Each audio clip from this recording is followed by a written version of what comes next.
But none of that, and from the pyramid, said the alchemist. I also have Fatima.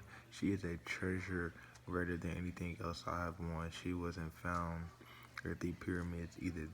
They ate in silence. The alchemist opened a bottle and poured a red liquor into the boy's cup. It was the most delicious wine he had ever tasted.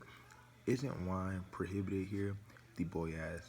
It's not what entered excuse me. It's not what enters men's mouth that's evil, said the alchemist.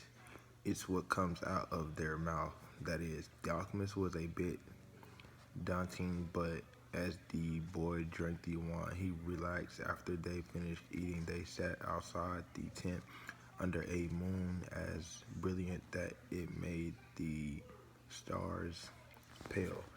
Drinking and enjoying yourself, said the alchemist, noticing that the boy was feeling happier. Rest well tonight as if you were a warrior preparing for combat. Remember that whatever your heart is, there you will find excuse me, treasure. You got to find the treasure so that everything you have learned along the way can make sense. Tomorrow sell your camel and buy a horse. Camels are treacherous. They walk thousands of paces and never seem too tired. Then suddenly they kneel and die. But horses tire bit by bit. You always know how much you can ask for them and what it is that they are about to die. The following night, the boy appeared at the alchemist's tent with a horse. The alchemist was ready, and he mounted his own steed and placed the falcon on his shoulder.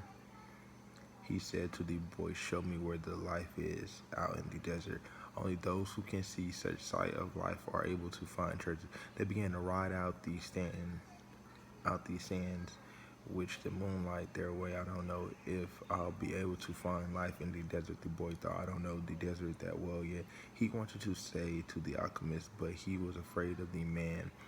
They reached the rocky place where the boy had seen the hawks in the sky, but now there was only silence in the wind. I don't know how to find life in desert, the boy said. I know that there is life here, but I don't know where to look.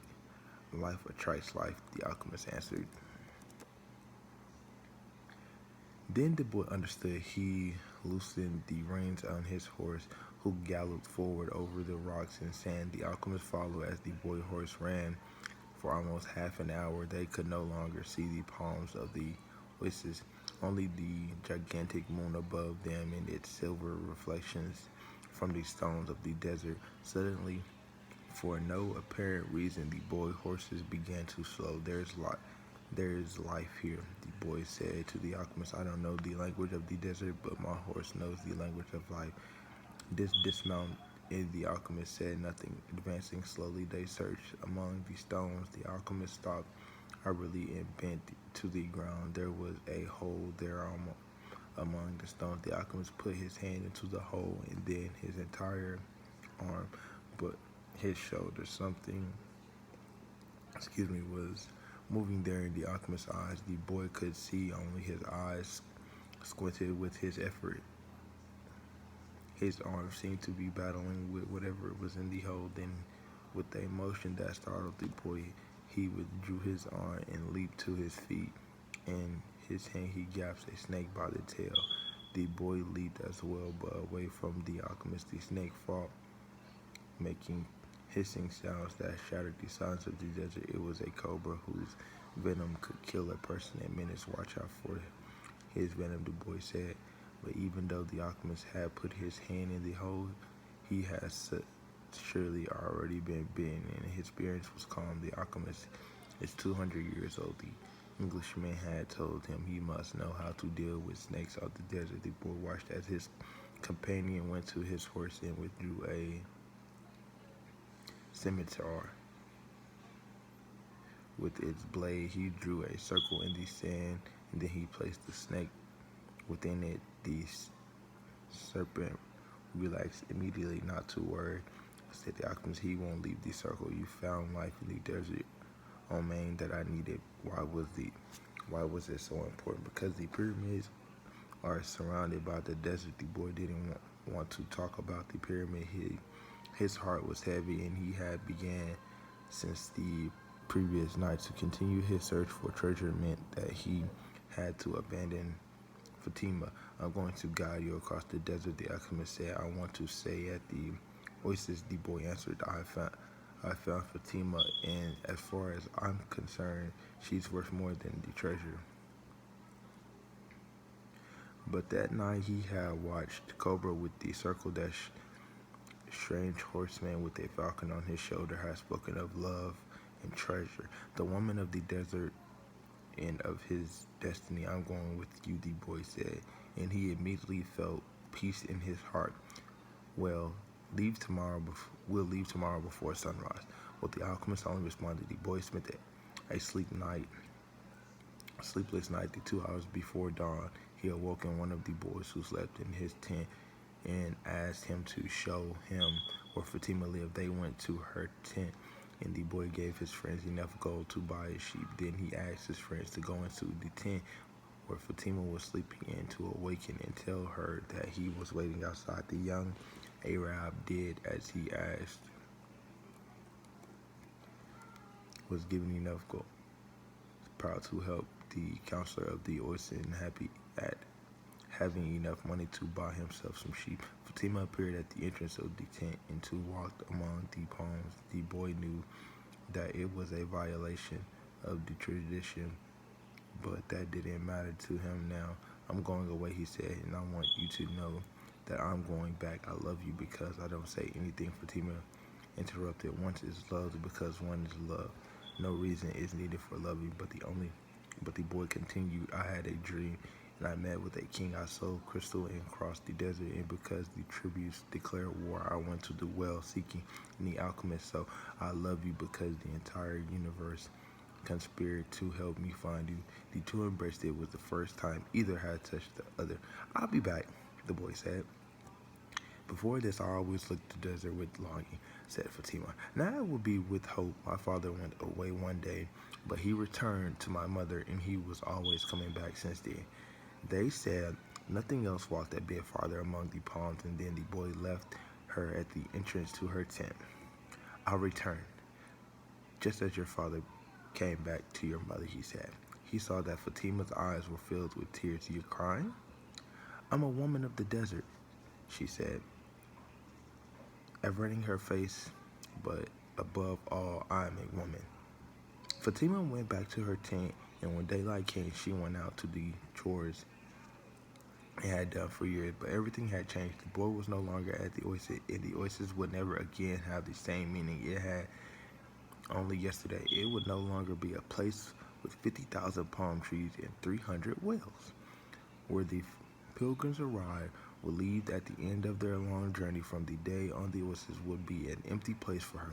From the day on, it was the desert that would be more important. She would look to it every day and would try to guess which star the boy was following in search of his treasure. She would have to send her kisses on the wind, hoping that the wind would touch the boy's face and would tell him that she was alive, that she was waiting for him, a woman awaiting a courage man in search of his treasure. From the day on, the desert would represent only one thing to her: to hope his return.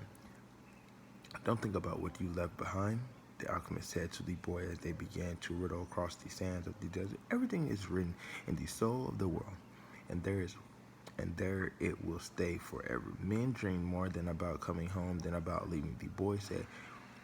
He was already accustomed to desert's silence.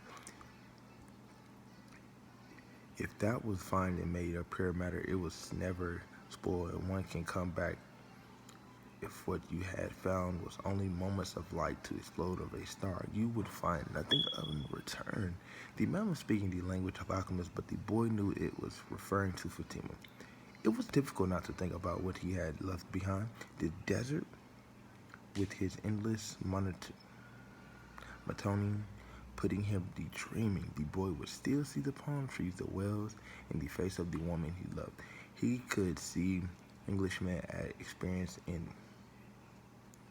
the camel driving who has teached without realizing it may. The alchemist has never been in love, the boy thought.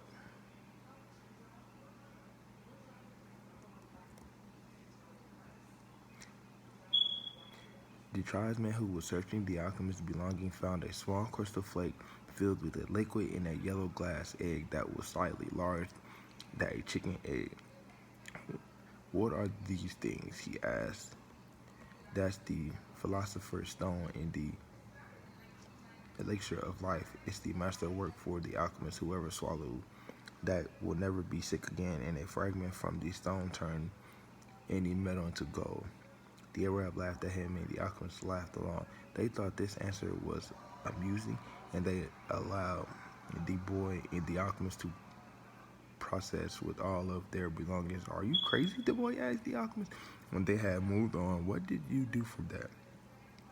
To show you one of the life's simplest, the alchemist answered, when you possess the great treasures within you and try to tell others of them, salesmen are the believed. They continued across the desert with every day that passed. The boy's heart became more and more silent and no longer wanted to know that the things of the past or future. It was content simply to contemplate the desert and to think with the boy from the soul of the world. The boy in his heart had become friends. Neither was capable now of betraying the others. When his heart spoke to him, it was to provide stimulus to the boy and to give him strength, because the days of silence there in the desert were wearisome. And his heart told the boy what his strong qualities were: his courage in having given up his sheep and in trying to live without his destiny. Indeed, during the time he had worked at the crystal shop,